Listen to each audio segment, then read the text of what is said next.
From Hollywood, it's time now for... Johnny Dollar. Eve Holden, son. Hi, Sheriff. You put in a call for me, did you? Yes, I'm ready to go to work. Now that the inquest's been held and George Henderson's death is officially an accident, I might be able to move around your little town a little easier.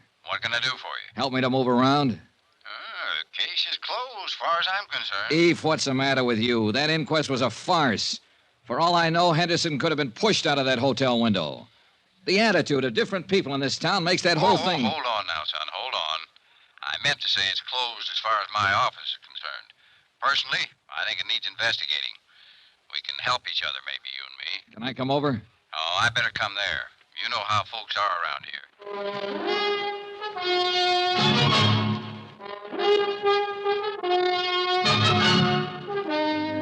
Tonight and every weekday night, Bob Bailey in the transcribed adventures of the man with the action-packed expense account, America's fabulous freelance insurance investigator. Yours truly, Johnny Dollar.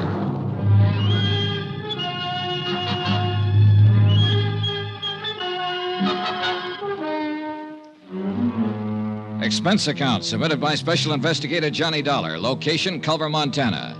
To Paramount Insurance Adjusters, Hartford, Connecticut. The following is an accounting of expenditures during my investigation of the Henderson matter. The question, accident, suicide, or murder? Expense account item 4, $3.48. 1 day later to Tim Connor's office in Hartford explaining the situation in Culver. I'll read it back to you, Mr. Dollar. Mr. Tim Connors, Paramount Insurance Adjusters, Hartford, Connecticut.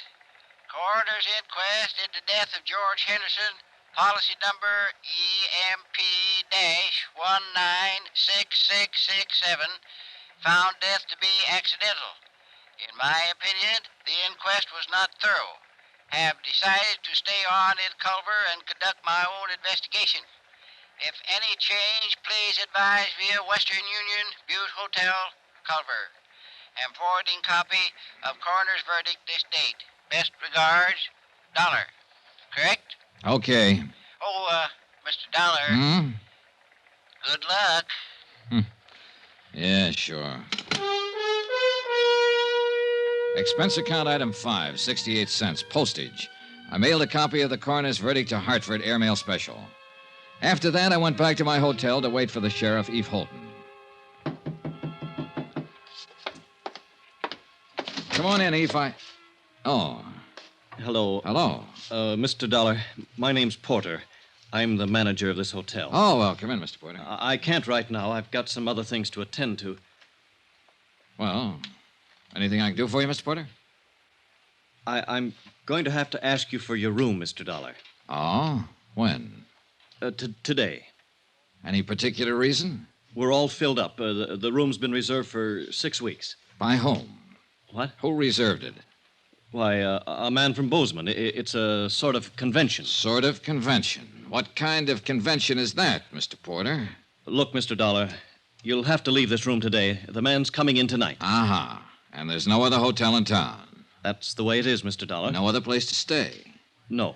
So I have to pack my bags and get out of town, is that it? I must have the room, Mr. Dollar. Who asked you to say you wanted the room, Mr. Porter? Who asked you to come here and kick me out?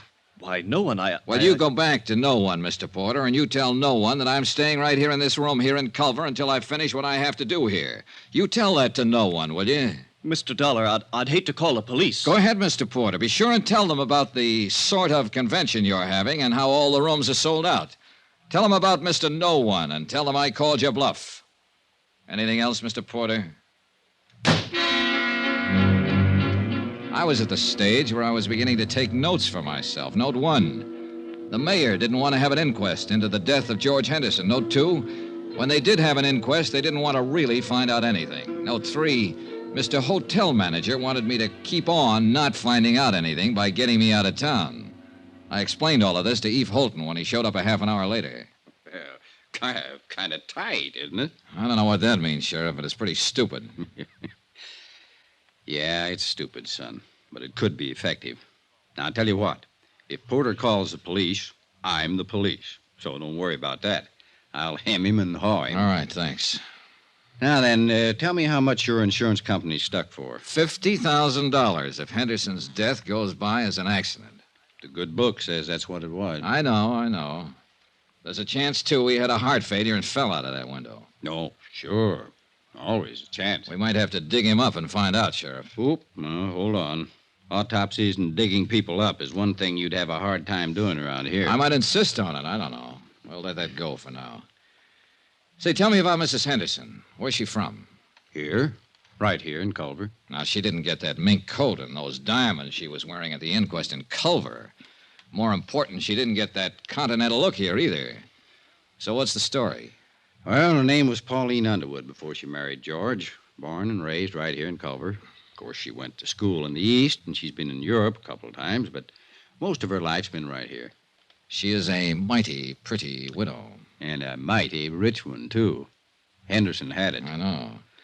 This divorce she talked about at the inquest yesterday. Well, everybody in town knew they weren't getting along, never did get along. How could they? Pauline's 26 and George is 59. He could have been her father. As a matter of fact, he almost was. Well, tell me about that. You got a drink? Oh, yeah. Well, George raised Pauline from the time she was 14. He paid for all her schooling and growing up. She didn't have any folks after her old man died. George was pretty good to her. He sure was. Was he a friend of her parents? Well, Tom Underwood worked out at the ranch for George. When he died, there was Pauline standing around. Oh, yeah. Oh, thanks.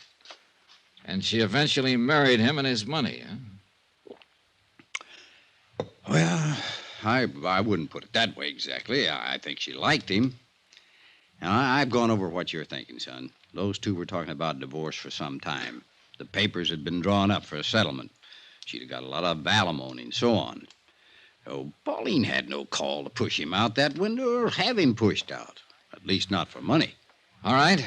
Suppose he didn't want a divorce. Suppose he loved her and she came to the hotel room that morning and he pleaded with her to try all over again. Suppose she said no. Suppose she said no in a great big cold way. And George Henderson sat there and thought about it after she left. And he got sick all over and he walked over to that window and... Suicide? What do you think? You knew him. He wasn't a suicide type, son. Oh, nobody's the suicide type until they come to the end of the line, Eve. Then it's too late to interview them and ask them how they got there. Everybody seems to think it was an accident, so I'm just throwing words around. Well, you have a right to do that if you aren't satisfied, son. Hey, getting back to this hotel again. Who might want me to get out of town and not ask any questions? Anybody. Well, who? No idea. But it's somebody who has some feelings in this. Hey, who owns this hotel, Eve? Noah Baxter. Who's Noah Baxter? Rancher. Got a place about 15 miles from here. Pretty big man. Uh-huh. Friend of Henderson's? Yeah. And let me put that question a little different. Baxter a friend of Mrs. Henderson's? I don't know. Can you find out? I can try. Well, find out about him and any other friends, Eve.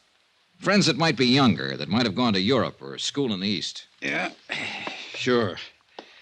What are you thinking now, son? Well, now, if I were Mrs. Henderson and my husband fell out of a window in this hotel and killed himself, I'd hire a lawyer and I'd sue the hotel for damages. If the insurance company didn't pay off my claim, I'd hire a lawyer and insist that they pay that claim. I'd do those things right away, Sheriff, especially if I thought it was all legitimate. Yeah. Yeah. 2 hours later, I received a wire from Tim Connors. He requested me to look up a man named Thurber, an insurance broker living in Great Falls. Expense account item 6, $4.92, tank of gas. I borrowed Sheriff Holton's car and drove the 80-odd miles to Great Falls that afternoon. Mr. Thurber bought lunch. My Lord, I hope there isn't anything to all this, Mr. Dollar. I just hope there isn't. George Henderson. Yeah, well, there isn't anything to anything yet, Mr. Thurber. I'm still trying to find out the facts. Oh, I knew you were over in Culver. I tried to call you there a couple of times. You were out both times. Finally, I put in a call to the home office in Hartford. I talked to this man, Connors, with the adjustment agency. Yeah. You see, Mr. Dollar, it's like this. I've been over in Jackson Hole for 5 days now hunting duck. We were way in, and I didn't hear about Henderson's death until I got back yesterday. Uh-huh. Now, look, Mr. Dollar, I don't know what reflection this will have on your attitude toward this case, but 2 days before I left, Mr. Henderson telephoned me here in Great Falls. He said he wanted to change the beneficiary on his policy. Oh, in other words, he was going to cut his wife out, huh? Yes, I suppose so. I know they weren't getting along. There'd been talk of divorce. Yes, I guess so. Uh-huh. Did he name a new beneficiary? Yes, a school teacher in Culver named Matilda Knickerbocker. Everybody calls her Mattie. What was his connection with her? None that I know of. I think it was just a name for him to throw in until he could decide on another beneficiary. Why, he didn't have... Wait a minute. Mattie Knickerbocker. Just a school teacher. Everybody knows her. He was awful mad when he talked to me that day. I could tell it in his voice. Now, here's what might interest you just a little more. The day I left on my hunting trip, Mr. Henderson phoned me again. He said to never mind. Mrs. Henderson was still his beneficiary. Had you changed the policies yet? No. Are you sure it was Henderson who telephoned you? Well, yes, I think it was him. Do you remember when you got the call? Oh, somewhere around noon, a little later, I guess. He died between 12:30 and 1. And it must have been just before he fell out the window. He phoned you long distance from Culver, huh? Yes, sir. Well, he was supposed to have been in the hotel all morning, so he had to phone from his room. Well, you can check that, can't you? You'd be surprised how hard it is to check simple things like that around the Butte Hotel. Did you know Henderson very well, Mr. Thurber? He was a customer. I wrote a lot of insurance for him. Know his wife? Oh, yes. Well, tell me about them. Well, go ahead, Mr. Thurber. Now, look, accidents rarely have reason behind them. Suicides and murders always do. You don't think it was an accident? Well, let's say I've heard enough and seen enough to make it a draw so far. Go ahead, tell me about him. And I wish I was married to Mrs. Henderson. I mean, I wish she could see me. I think most any man who's ever met her hoped the same thing. Young men, old men, any kind. But she picked George. George was as tough and leathery as these mountains around us, exactly her opposite. But Pauline married him. He raised her. He was close to her all her adult life. Yes. But, Mr. Dollar, you know and I know she didn't have to marry him. She could have married anybody here in Culver or anybody in London or Paris. You see what I mean? Not quite. Well, I always had the idea that after she married him, she kept letting him know she could have had anybody else she wanted. Go ahead, Thurber. I think she married him for his money. I think she would have killed him for his money.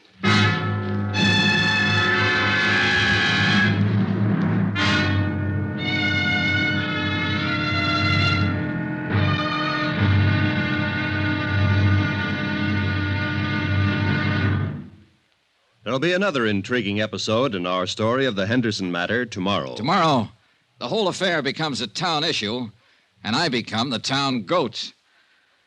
Incidentally, let me take a moment to say thanks for the many kind letters you've sent. We appreciate them more than you know. And I only wish it were possible to answer them all personally. Again, thank you. Yours truly, Johnny Dollar.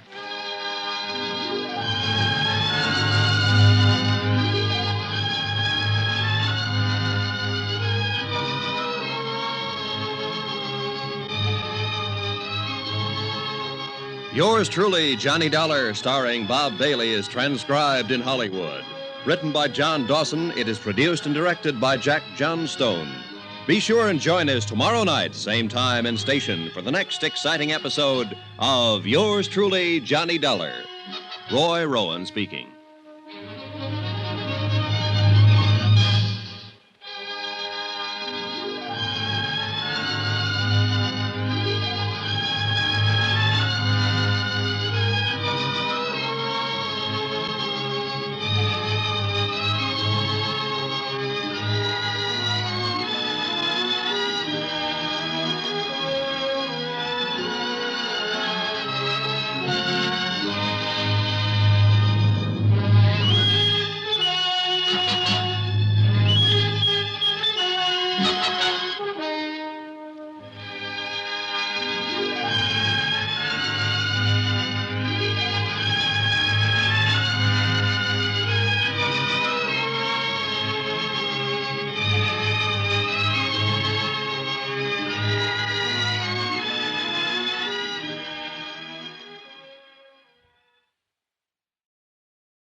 You've been listening to the OTR Gold Network.